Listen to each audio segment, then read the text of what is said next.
thegearnetwork.com. The following is a presentation of the Gear Radio Network.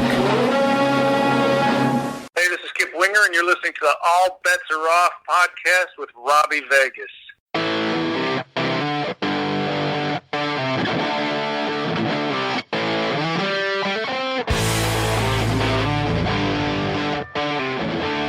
What's up, rock soldiers? This is the Rockstar Robbie Vegas bringing you another fresh episode of the All Bets Are Off podcast, and I apologize for missing you last week.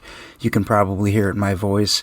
I was a little under the weather, and I actually had no voice at all, so it's pretty amazing to me that I could even do this today. I didn't think I'd have it back even now. So today I have a special guest. His name is Brandon Paul. He is an extremely talented musician, and he can actually teach you guitar with his online courses too, which we're going to get into today during our interview. But before we even get into that, I just want to talk to him about his career and where he learned and who his inspirations are, and actually let you guys know where you can find and download his music so you can support him and where he'll be playing. He's got a lot of upcoming gigs, so we're going to dig into everything and anything. And of course, I want you guys to follow him on all social media, as always, after the show. And also, don't forget to follow us on social media, ABAO Pod on Facebook, Twitter, and Instagram. We are very interactive. We run a lot of polls, and we like to have a lot of fun. So make sure you give us a follow, support the show, talk to us, talk to our guests, and let us know what you guys think of the show, always. So, thank you guys once again for joining me, and let's get Brandon on the line. Our next partner has a product I use literally every day. I started taking AG1 because I wanted better gut health, more energy, and an optimized immune system. I was also struggling to take in all of the calories and nutrients that I needed in a day with all of the training that I do for professional wrestling. But I'll tell you what, you want to know what this stuff is? With one scoop of Athletic Greens, you're absorbing 75 high-quality vitamins, minerals, whole food source superfoods, probiotics, and adaptogens to help you start your day right. This special blend of ingredients supports your gut health, your nervous system, your immune system, your energy, recovery, focus, and aging. So why do I personally consume it? It's easy for me to take care of my body with a scoop of Athletic Greens. It benefits the lifestyle that I live, being in the gym all the time, being on the road, being at shows. It helps me feel better, and it helps me mentally feel like I'm doing my part in taking care of my health. I bring it with me everywhere I go, just throw it in my bag and take it on the road. It's lifestyle friendly, whether you eat keto, paleo, vegan, dairy-free, or gluten-free, and contains less than 1 gram of sugar. No GMOs, no nasty chemicals or artificial anything while still tasting good. It helps you sleep better, helps your recovery, mental clarity, and alertness. Athletic Greens uses the best of the best. And the price? It costs you less than $3 a day. You're investing in your health, and it's cheaper than your cold brew habit. It's cheaper than getting all the different supplements yourself. You're investing in an all-in-one nutritional insurance. Athletic Greens has over 7,000 5-star reviews and is recommended by professional athletes. For every purchase, AG1 donates to organizations helping to get nutritious food to kids in need, including No Kid Hungry here in the U.S. In 2020, AG donated over 1.2 million meals to kids. So right now it's time to reclaim your health and arm your immune system with convenient daily nutrition. It's just 1 scoop in a cup of water every day. That's it. No need for a million different pills and supplements to look out for your health. To make it easy, Athletic Greens is going to give you a free 1-year supply of immune-supporting vitamin D and 5 free travel packs with your first purchase. All you have to do is visit athleticgreens.com/emerging. Again, that is athleticgreens.com/EMERGING to take ownership over your health and pick up the ultimate daily nutritional insurance.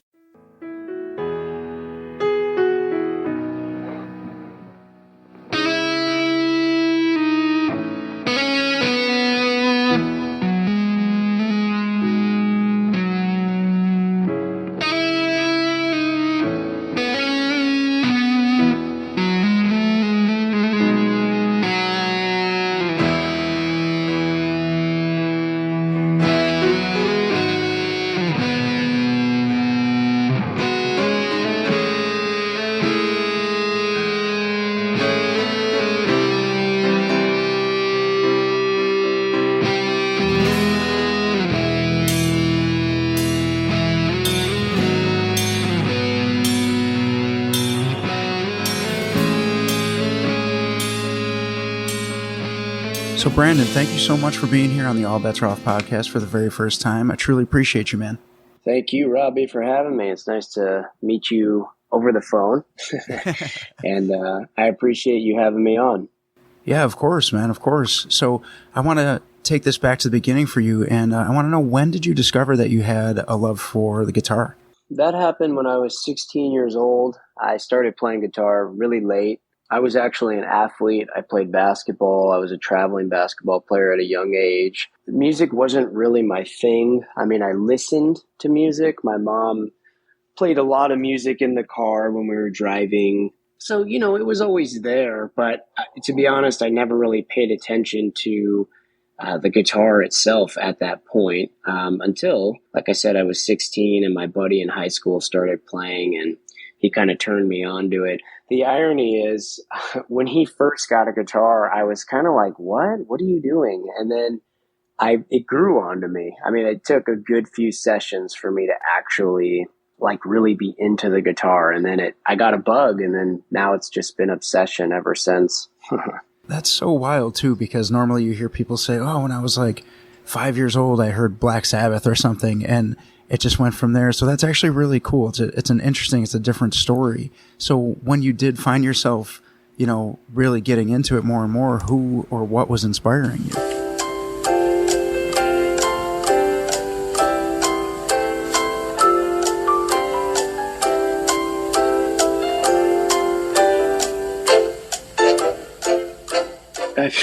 Maybe that's a funny story for anybody listening, but I had to tell the gardener to not garden. Rock and roll, right? That's right. I was just going to say the same thing. Yeah, you know, in Los Angeles, you just never know what you're going to get. And it looks like he's going right back at it. So I'm going to step to the side over here. We're good. Anyway, let's jump back to it. Yes. So I was asking, what was inspiring you when you finally did pick up the guitar? Yeah, so the first thing that came to mind was everything. I mean, a lot of stuff in my life at the time. You know, as a kid in high school, you're always going through changes. And but the guitar was a safe haven. It was a place I could put my emotions to. And at the time, I didn't look at it like that. You know, I didn't know what that all meant. I just knew that there were some feelings inside of me that probably needed to come out, and the guitar really helped with that. As far as influences, early on it was a lot of like power metal, definitely like on the metal aspect. I wasn't really playing any blues or any rock, or it was everything heavy, fast, Megadeth, Metallica, you know, so on and so forth. Those were I had heard Van Halen, but, you know, my favorite players to this day now, that kind of evolved after a few years. So early on, it was more or less like that. So now you start at 16, you get into more metal and things like that. So do you find yourself picking up on the guitar relatively quickly? I know a lot of people would probably say that I did, but there was a lot of fundamentals and stuff that were totally just, you know, bypassed, unfortunately, because I wasn't taking lessons. I kind of was just going for it, you know, turning it on 10, so to speak, and just trying to grab, you know, insane licks. I mean, I remember Yngwie came onto my radar really early too in that first year of playing, and I just thought to myself, wow, I have to try and play this. And of course I couldn't, but yeah, so he was just kind of going for it. And yeah, I mean, it's kind of a tough question to answer, I guess, when it comes to that. Yeah, I can understand that. Now, you mentioned like Megadeth and Metallica and Yngwie, and was that like your favorite stuff at the time? And if it was, do you have a lot of different favorite bands now? Yeah, it definitely was my favorite stuff at the time. I was really into power metal. So a lot of bands that I think people haven't heard of. There's a lot of European bands like Gamma Ray, Stratovarius, some deep cut European bands, Brainstorm, and a lot of stuff like that.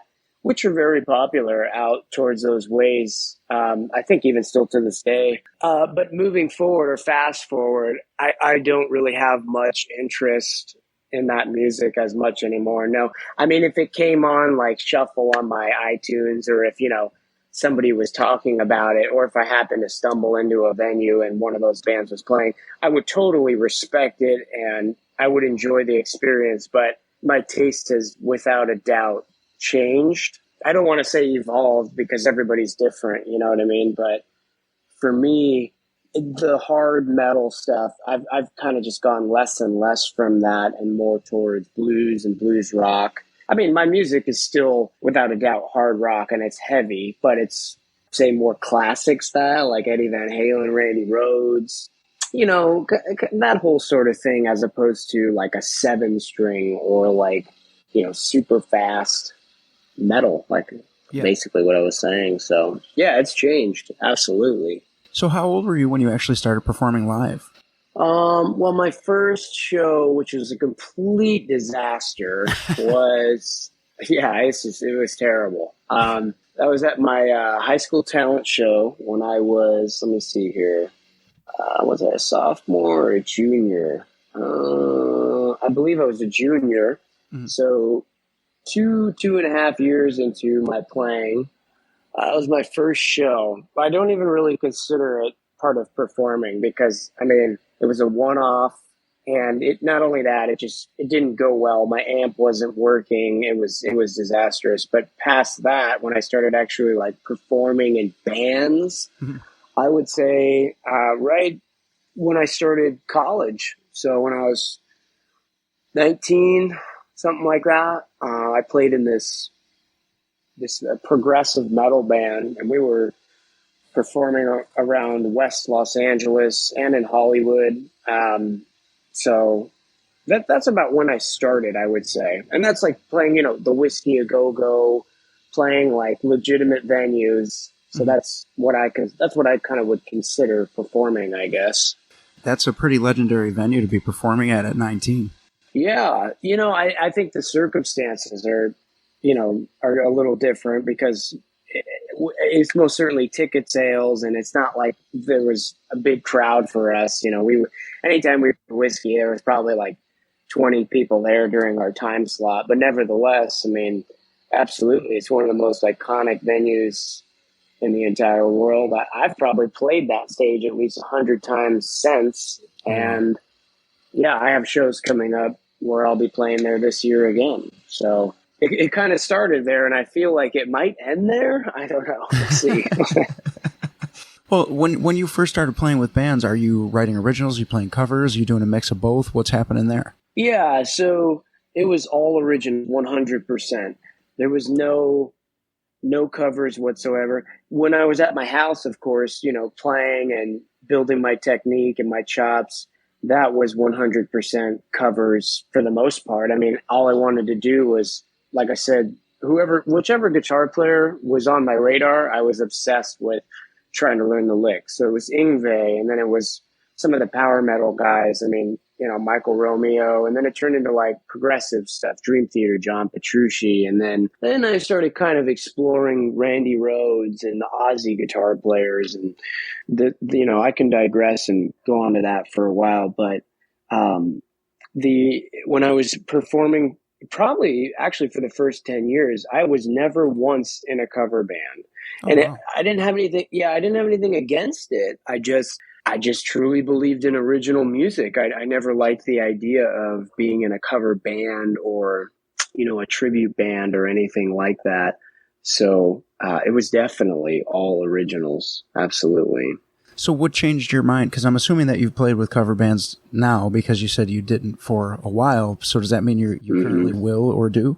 Yeah. So, I mean, music business changed my mind, growing up, maturing, trying to understand how to, shake hands and make connections or just flat out make a living in the music business. And, that's kind of what prompted me to just diversify. I mean, playing in the original bands was great, but I wasn't making any money. Wasn't making enough money to survive, that's for sure. And then, opportunities kept coming up. Hey, would you like to play this wedding? Or, hey, we got this cover gig. It's a 3-hour set, but you'll leave with $200-300.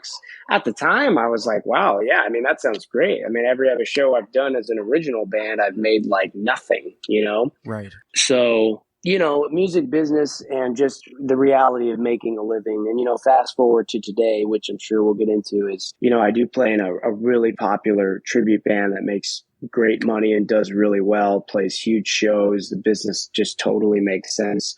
But I simultaneously have my original music, which is under my name, and I sing, lead, and play. That's actually a mix of covers and originals during my sets, which is pretty cool. And then I'm, hired here and there for different stuff, like recently the Lizzie Borden thing. And before that, it was Frankie Grande, Ariana Grande, these types of people. So, I mean, it's kind of across the board right now. So I don't mind. I mean, if it makes sense business-wise, then I'm into it. I think that's kind of how I approach it. So that's kind of where I was going to take the conversation next anyway, so I'm glad you brought that up. So how many bands are you playing with currently right now? Right now, let me see here. Right now, I had to kind of scale it back, to be honest, because this year has been the busiest year musically for me of all my years. I can't even recall all of the bands I've been hired for, that the shows that I've done. It's been spectacular. I'm really grateful for it. But to your question, I've scaled it down to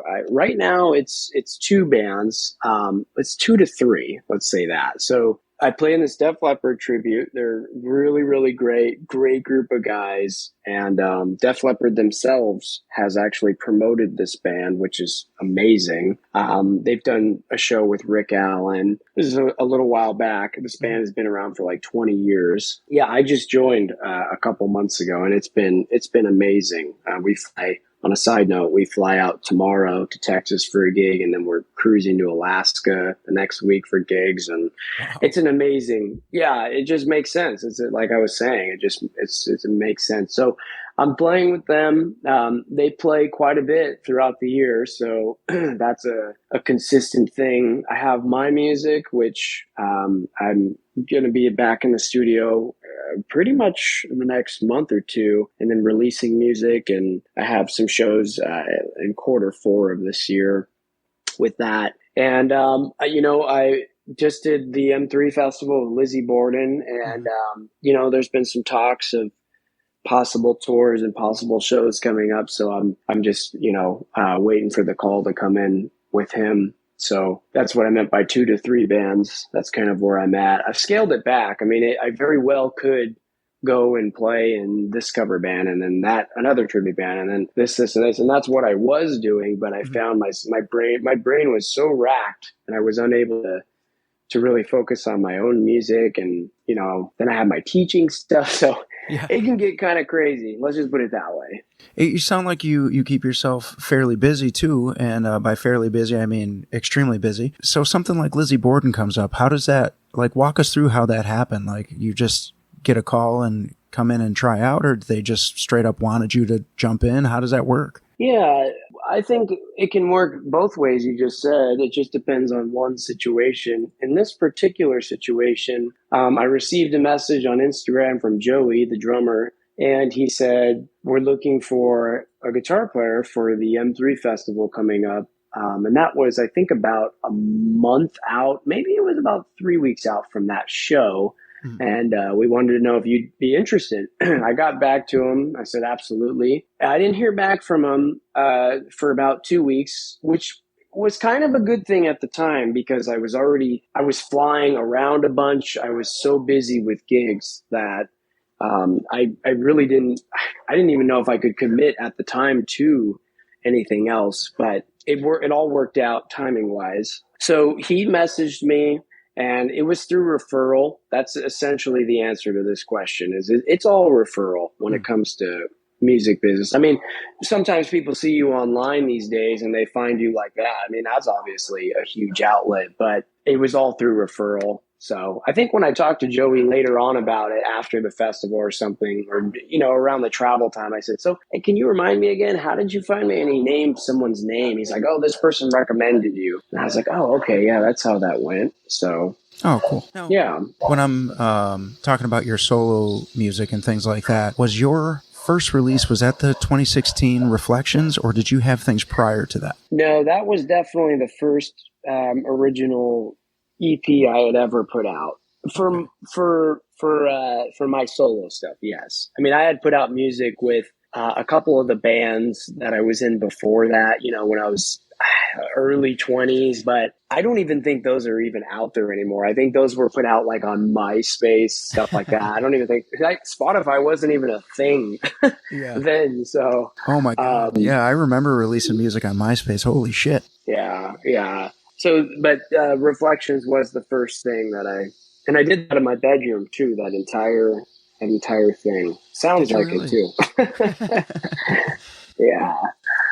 I have a question about, some of your solo stuff is that, so for an instrumental song, so, one of my favorite songs of yours is Colors of the Spirit. Thank you. Oh, you're welcome. Dude, that song just gets me. I don't know.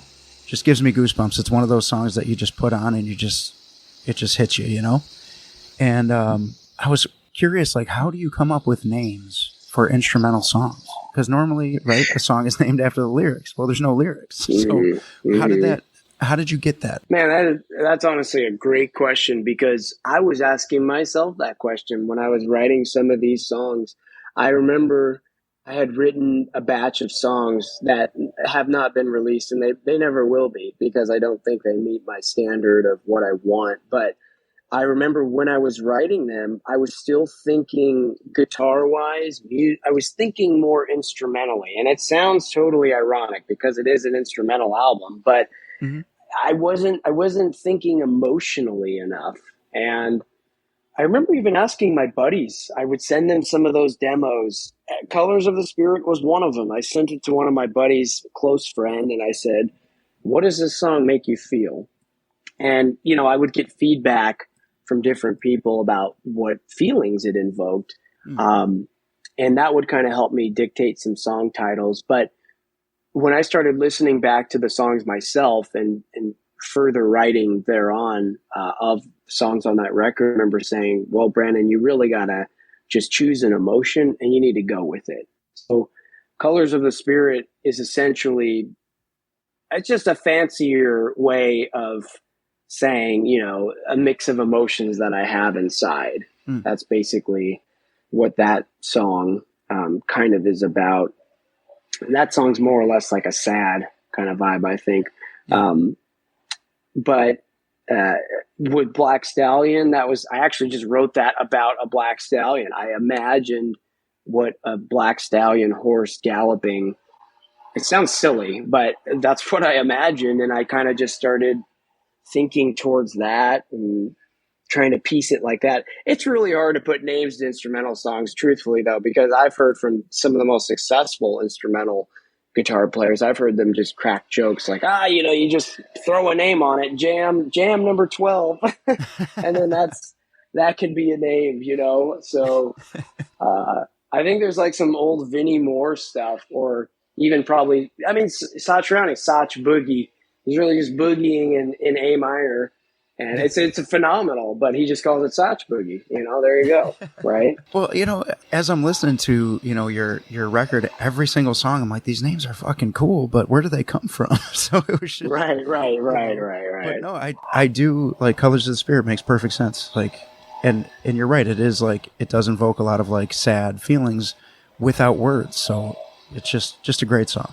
Thanks, man. You're welcome. So in 2019, though, so you released Departure, but you also released your single Justified. And now, did you become interested in singing? Yeah, that's a great question. That's been the biggest turning point of my career, I would say, is accepting the role of trying to sing. And it didn't, in my mind, I knew that I didn't need to try and become like a lead singer or anything. And personally, I don't think I have anything special about my voice whatsoever. I think it's very standard, and I've just kind of worked to make it somewhat sound solid, I hope. And that's that's kind of what I was hoping for. But I remember people kept telling me, and I'm referring to people that have made big careers for themselves, and they would tell me on top of gigs I was getting hired for that, hey, you got to sing.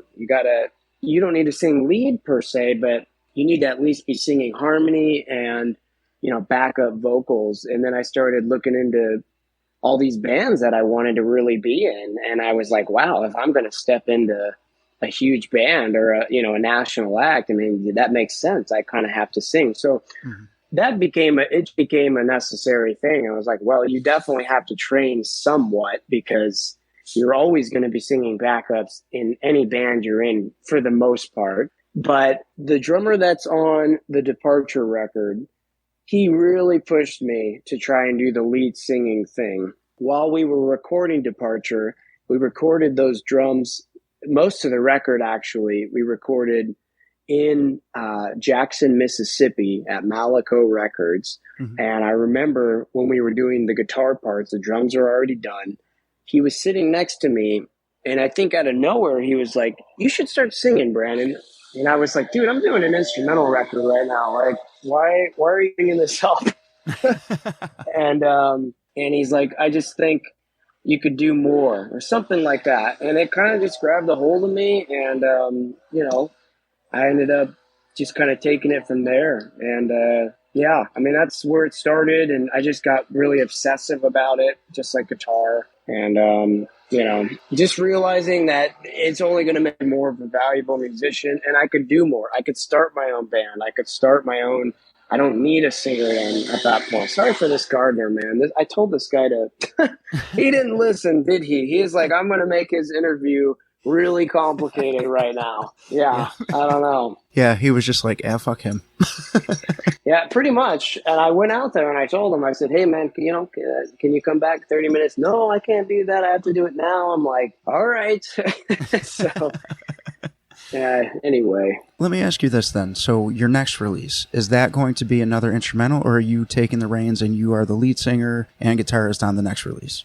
100% vocals and guitar. I already have the songs done, written. All they need to do is be recorded in a pro studio, and it's ready to go. I've been ready with these. I got about 5 songs that are done, polished, ready to go. I mean, I've worked so hard on the songwriting. I've worked with my vocal coach on the vocals. I've really put a lot of time into this the last year and a half or two, and all I got to do now is get into the studio. I had just actually performed about 4 of these songs at my last Whiskey show, which was a huge success. I'm really grateful for that. And so, yeah, moving forward, pretty much just going to be vocals and music. I don't really know that I have any more instrumental left in me. And there's still a lot of life to live, but I just don't really see a point for the sake that, I feel confident with singing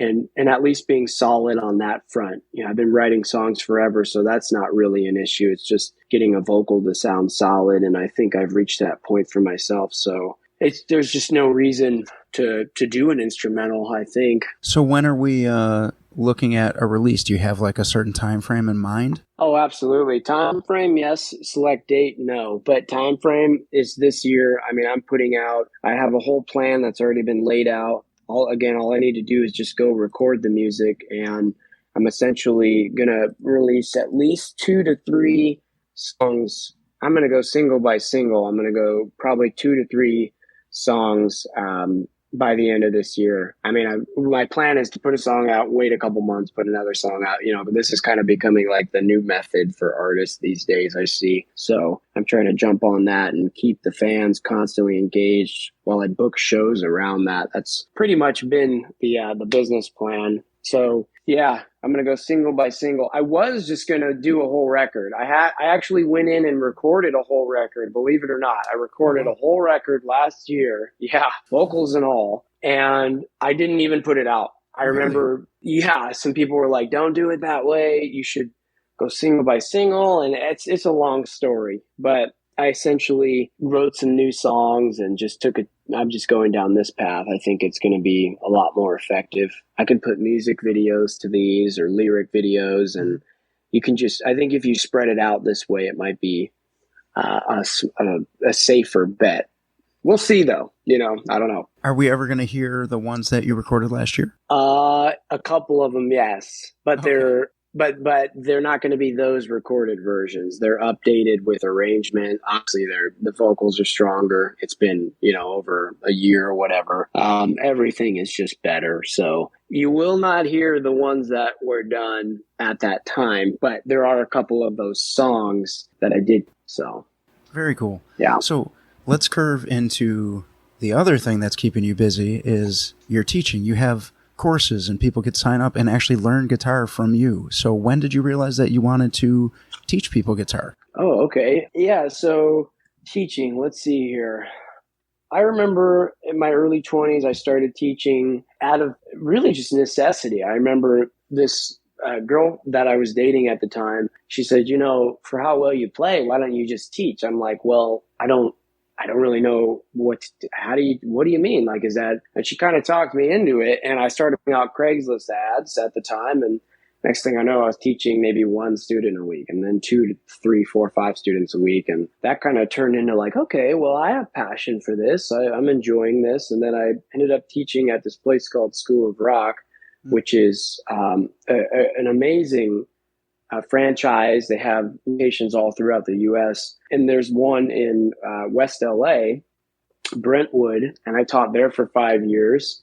Really, really cut my teeth as a teacher and a music director. I mean, I learned a lot about music and teaching, not just teaching guitar, but that was like a real, I don't want to say crash course. It was much more than that. It was, a serious experience for me. So, and then privately, since then, I've just taught privately. The course thing just came out recently. I had tried to do some small little course stuff on my own years ago, like throughout my Facebook page. I would just create like a separate link and, here's a small course on how to, do basic soloing or something. And people had bought into that. But this last one that I put out, Monsters of Rock, this was in collaboration with a very successful online guitar teacher. His name's Eric Andreas. He's an amazing guy, and he goes by Your Guitar Sage. You may have actually seen some of his videos on YouTube if you've looked at lessons or stuff like that. He's got, I think, near like 1 million subscribers on YouTube. And he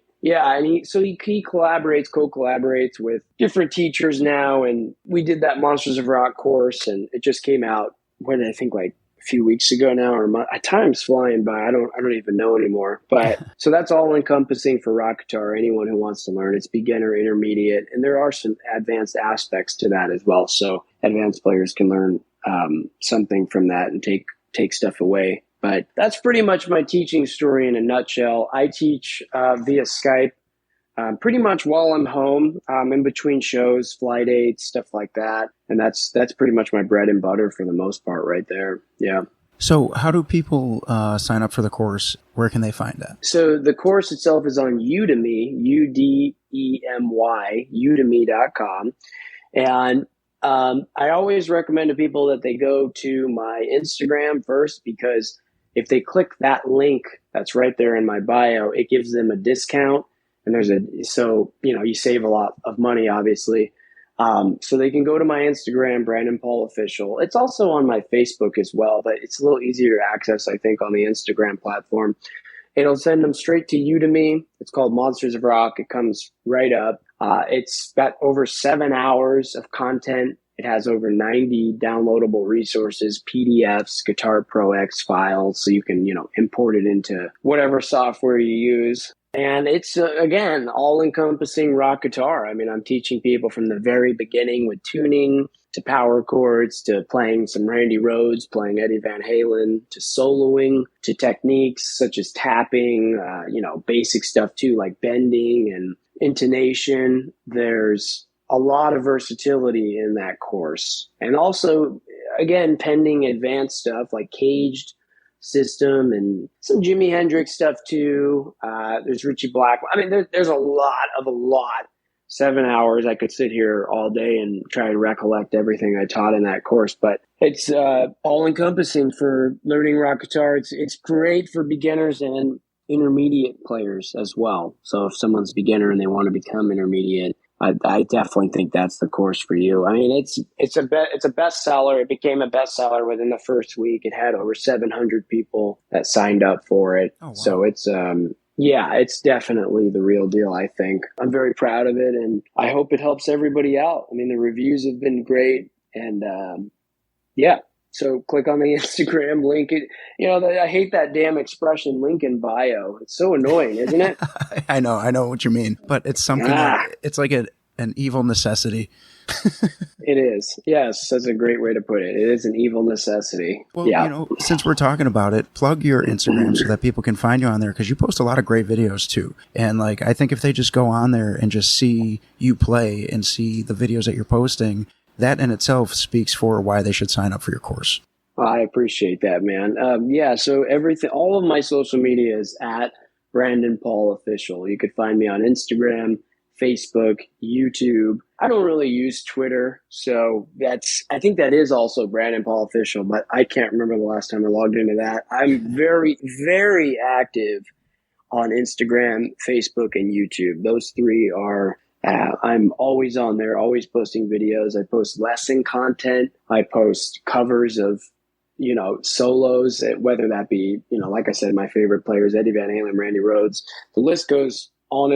And I post just tons of live footage as well from my shows, my tours, my flight dates. So if anybody wants to check that out, that's where they should go. Instagram, Facebook, YouTube, at Brandon Paul Official. Excellent. Thank you so much, man. And before I let you go today, so we do this thing where we bring musicians on when they release new music, and they kind of walk us through the songs and why and how they wrote them and what they mean and things like that. So when you drop, X amount of songs, if you ever want to come back on and do that and share those stories with my listeners, I would love to have you back. Oh, that would be amazing. I would be humbled to come back on and do that, even just to chat with you. But definitely to talk about some of the new music, that would be killer. Once I get into this studio, probably in the next month and a half, it'd be great to set something up with you and get it going. I would love that. Okay, perfect. Then why don't we plan on having you back sometime later this year, and we'll talk about all your new music.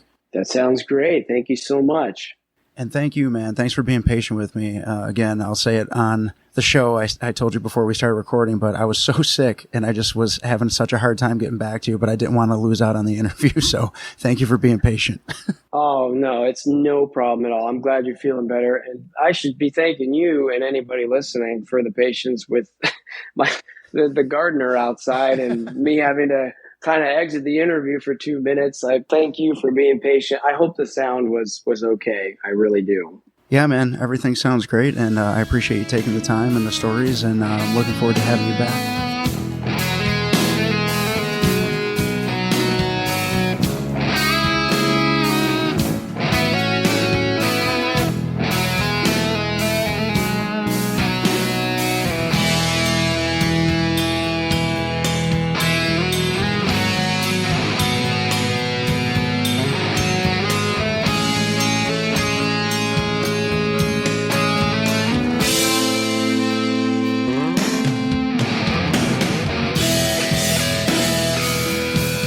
Rock Soldier. So once again, that was Brandon Paul. Extremely talented, extremely humble, super happy to have him on the show, and you heard it here, we will be having him back, which I'm also very, very excited about. So until then, follow him on social media and sign up for one of his courses, man. If you're really looking to get into music and you're looking to get into guitar specifically, this is the guy for you. I mean, he's passionate about what he does. It shows through.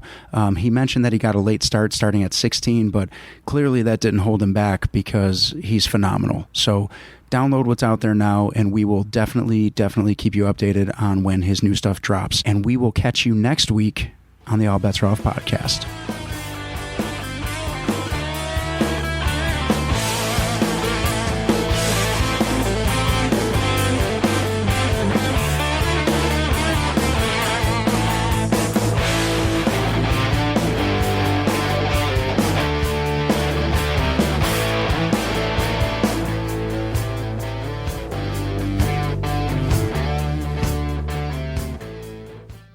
The preceding presentation has been brought to you by the Gear Network.